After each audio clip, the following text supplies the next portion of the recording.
Banyak pasien datang dengan pertanyaan yang sama.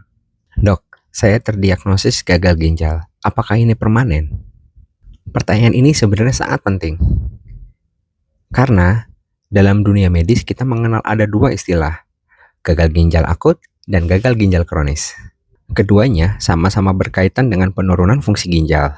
Tetapi penyebab, perjalanan penyakit, dan penanganannya sangat berbeda. Menurut guideline dari KDIGO, memahami perbedaan antara kedua kondisi ini sangat penting karena menentukan prognosis dan juga terapi. Ayo kita bahas. Halo, saya Dr. Farid, dokter penyakit dalam di Rumah Sakit Khusus Jiwa Dharma Gera. Hari ini kita akan membahas mengenai apa sih perbedaan gagal ginjal akut dan gagal ginjal kronis. Sebelum membahas penyakitnya, kita perlu memahami dahulu apa sih fungsi ginjal itu. Ginjal memiliki beberapa fungsi utama. Yang pertama, menyaring limbah metabolisme darah. Yang kedua, menjaga keseimbangan cairan dan elektrolit. Yang ketiga, mengatur tekanan darah. Yang keempat, produksi hormon seperti eritropoietin. Fungsi ginjal sendiri biasanya dinilai dari laju filtrasi glomerulus atau eGFR. Penurunan fungsi ginjal ini bisa terjadi dengan sangat cepat ataupun perlahan yang terjadi selama bertahun-tahun. Perbedaan inilah yang menjadi dasar pembagian antara gagal ginjal akut dan gagal ginjal kronis. Gagal ginjal akut atau acute kidney injury adalah kondisi penurunan fungsi ginjal yang terjadi secara mendadak. Menurut kriteria dari KDIGO, gagal ginjal akut dapat didiagnosis bila terjadi peningkatan kreatinin lebih dari sama dengan 0,3 mg per desiliter dalam 48 jam. Yang kedua, peningkatan kreatinin lebih dari sama dengan 1,5 kali dari nilai dasar dalam 7 hari. Atau yang terakhir, terjadinya penurunan produksi urin. Gagal ginjal akut ini biasanya disebabkan oleh beberapa kondisi.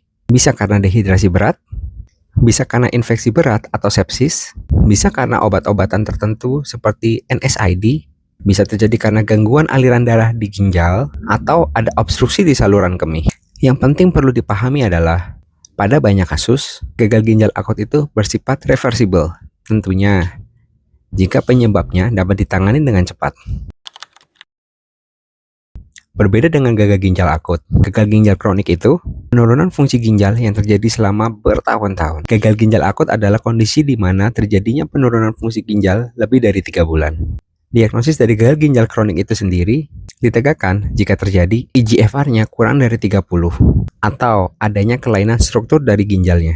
Penyebab paling sering terjadinya gagal ginjal kronik adalah diabetes, hipertensi, glomerulonefritis, atau penyakit ginjal herediter.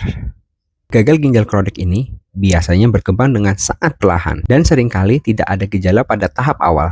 Jika kita sederhanakan, perbedaan utama antara gagal ginjal akut dan gagal ginjal kronik adalah pada gagal ginjal akut, terjadinya tiba-tiba, sering disebabkan oleh kondisi akut, dan dapat membaik jika penyebabnya kita bisa atasi dengan cepat. Sedangkan gagal ginjal kronik terjadi sangat pelan, progresif, dan pada tahap lanjut dapat berakhir dengan gagal ginjal terminal. Namun, dalam praktek klinis, kedua kondisi ini bisa saling berkaitan loh. Maksudnya, pasien gagal ginjal kronis bisa terjadi juga gagal ginjal akut, ataupun sebaliknya. Pada kondisi gagal ginjal akut yang berat, yang tidak ditangani dengan cepat dan tepat, resikonya bisa berkembang menjadi gagal ginjal kronis. Jawabannya tentunya tergantung situasi klinis ya. Gagal ginjal akut dapat mengancam jiwa jika terjadi secara berat, misalnya pada pasien dengan sepsis atau kegagalan multiorgan. Namun, gagal ginjal kronis pun sama. Dampak jangka panjangnya yang besar karena dapat berkembang menjadi end-stage renal disease. Yang ini sudah memerlukan cuci darah atau bahkan transplantasi ginjal. Baik gagal ginjal akut dan gagal ginjal kronis sering dapat dideteksi melalui pemeriksaan sederhana, seperti pemeriksaan kreatinin darah, eGFR, dan pemeriksaan rutin untuk menilai apakah ada albuminuria. Deteksi dini ini sangat penting, karena penanganan yang tepat dapat memperlambat progresi dan mencegah komplikasi dari penyakit tersebut. Kesimpulannya, gagal ginjal akut dan gagal ginjal kronis adalah dua kondisi yang berbeda, tetapi sama-sama penting untuk kita ketahui. Gagal ginjal akut terjadi secara cepat dan seringkali dapat membaik jika penyebabnya bisa kita atasi. Sedangkan gagal ginjal kronis berkembang sangat perlahan dan membutuhkan pemantauan jangka panjang. Memahami perbedaan karakter antara kedua penyakit ini dapat membantu kita mengenali penyakit ginjal lebih dini dan mencegah komplikasi yang lebih serius. Jadi, sudah tahu kan perbedaannya? Save dan share video ini jika dirasa bermanfaat ya. Dadah!